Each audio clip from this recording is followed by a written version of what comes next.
আমি না কোনোভাবে এই সূত্রটা মিলাইতে পারতেছি না, আপনি একটু সমাধান করে দিবেন? বাহ, আপনার তো দেখতেছি অনেক উন্নতি হয়েছে।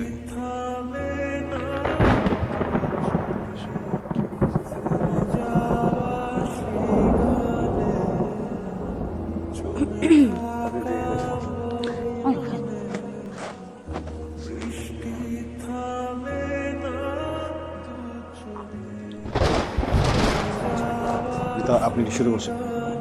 ও হ্যাঁ, আরেকটু।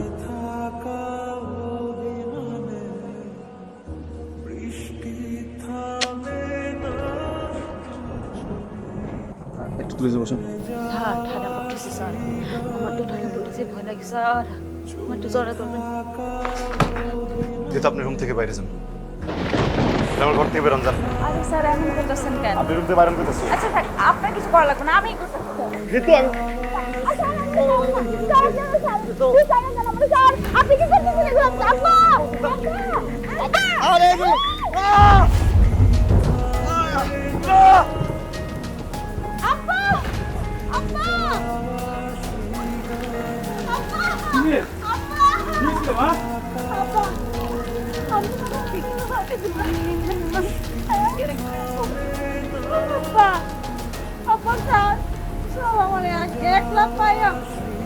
আরে কি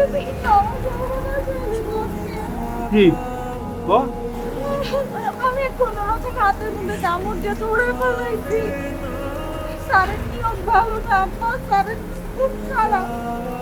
আম্মা আমি অনেকবার বলার চেষ্টা করছি, সবাই শুনতে হবে আম্মা। আরামির বাচ্চার এত বড় সাহস, ওরে আমি বিশ্বাস করে বাড়িতে জায়গা দিচ্ছি, সন্তানের মতো আদর করছি, ওই আমার লোক বেমানি করলো। তবে যা আমরা ধরে নিয়ে আই, আজকে বাড়িতে বের করে যা। বাবা, এত সহজে তো ছাড়া যাবে না। এই বাড়ির মায়ের গায়ে হাত এত সহজে তো ছাড়া দেবো না বাবা। কালকে সকালে 40 টাকা লাগবে, সেই 40 গ্রামের মানুষের সামনে গলায় জুতার গলা দিয়ে আমরা দেখো কত বড় সাহস এই বাড়ির মায়ের গায়ে। যা কত কম কথা।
কি রে, কি হয়েছে?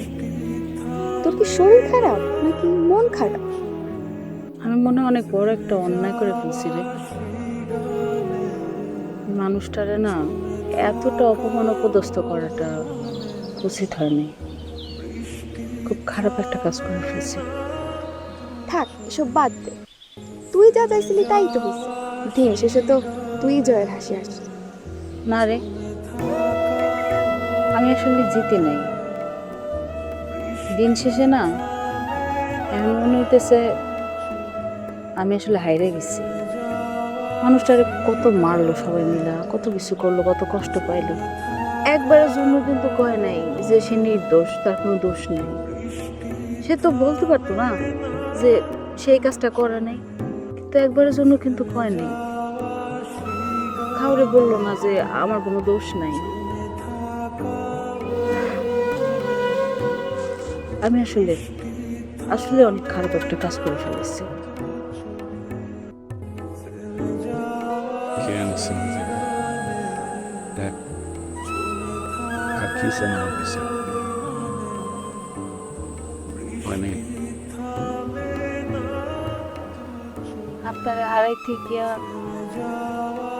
যে পরাজিত হয়ে গেছে, আমি আসলে বুঝতে পারি নাই। আমার বোধ শক্তি, বিবেক, বিবেচনা সব চলে গেছিল। অনেক বড় একটা অন্যায় কাজ করে ফেলছি আপনার সঙ্গে। আপনার কাছে আসলে ক্ষমা চাওয়া ছাড়া আমার আসলে বলার কিছু নাই। তাহলে ক্ষমা করে দেন। কিন্তু আপনি কেন বললেন না যে এই সমস্ত কিছু মিথ্যা? আপনি তো জানেন না, আপনার বলা উচিত ছিল, আপনার প্রতিবাদ করা উচিত ছিল। আপনি কেন সত্যটা করলেন না? কেন অন্যায়টা মাইনে দিলেন? তবে এই সমাজে কেউ সত্যের পক্ষে না। আমার মার বেলা এড়িয়ে ছিল, আমার বেলা কি হয়েছিল আপনার মায়ের?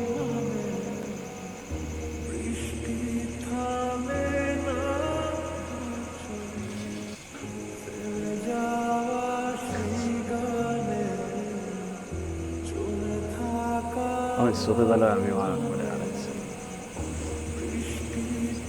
এক বুক সংগ্রাম নিয়ে আমার মা আমার মানুষ করতেছে। আমার বয়স তখন 6 কি 7। আমার মা মাংসের বাড়িতে রাখে যে বাড়িতে কাম করতো, এই বাড়ির মালিকের নাম ছিল কালু মিয়া। শুরু থেকে একদিন দিকে যেন কালো মেয়েরা আমার কখনো ভালো লাগতি না। একদিন হঠাৎ কালো মেয়ে আমার মায়ের জোরপূর্বক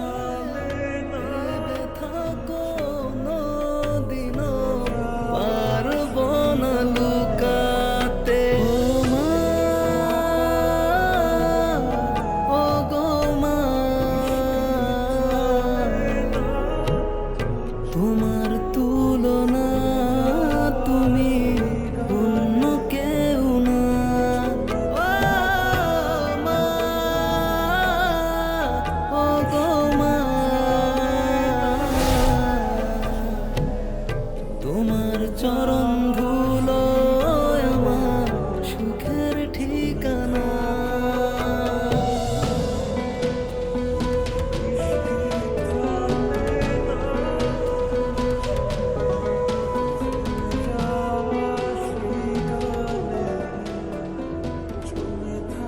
কালু মিয়া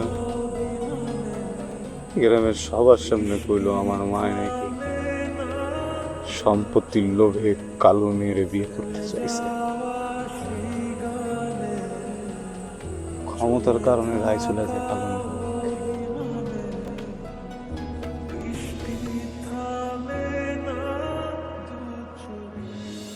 ভীষণ ব্যথায় আশা হয়ে, মুখে মধুর ভাষা হয়ে, বুকের উপর মিনার হয়ে, মাগো আমায় আগলে রাখো, তুমি যে আমার ঠিকানা, হারা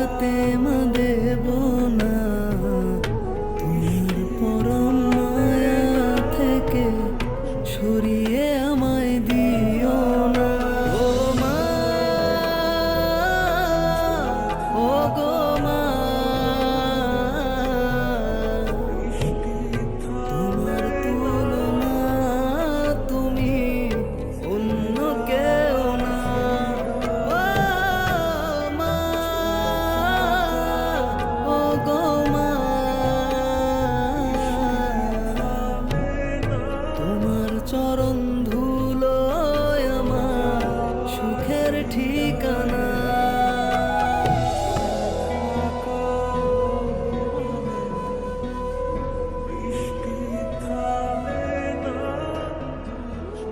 আপনার মধ্যে যে এত যন্ত্রণা, এত কষ্ট,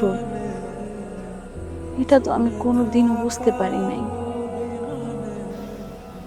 বিশ্বাস করেন, আমি যদি কোনো রকম এগুলা জানতাম তাহলে আমি এই কাজ কোনোদিন করতাম না স্যার।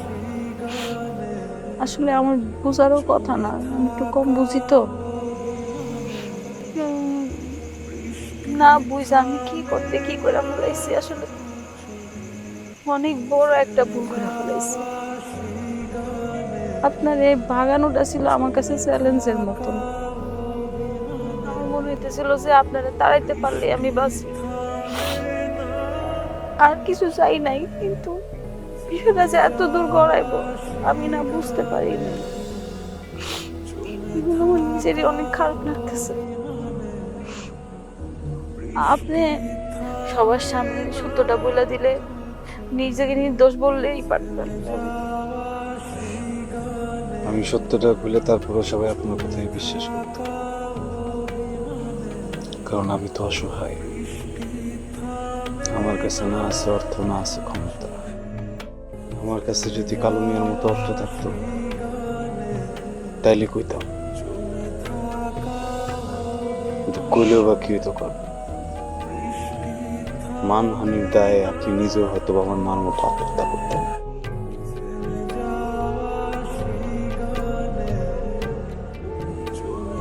এই জন্য মনে হয়েছে না করে।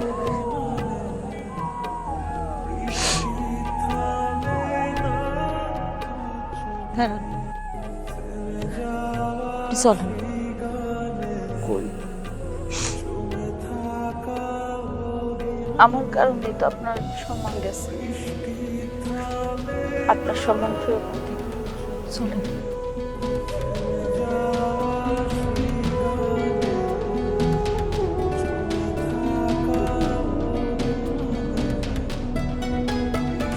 ঋতু, হারিয়ে যাওয়া অর্থ বা সম্পদ হয়তো ফেরত পাওয়া যায়, সম্মান একবার চলে গেলে আর কখনো ফেরত যায় না। আমার আপনি আটকে আন, তাতে বরং আপনি অসম্মানিত হইবেন।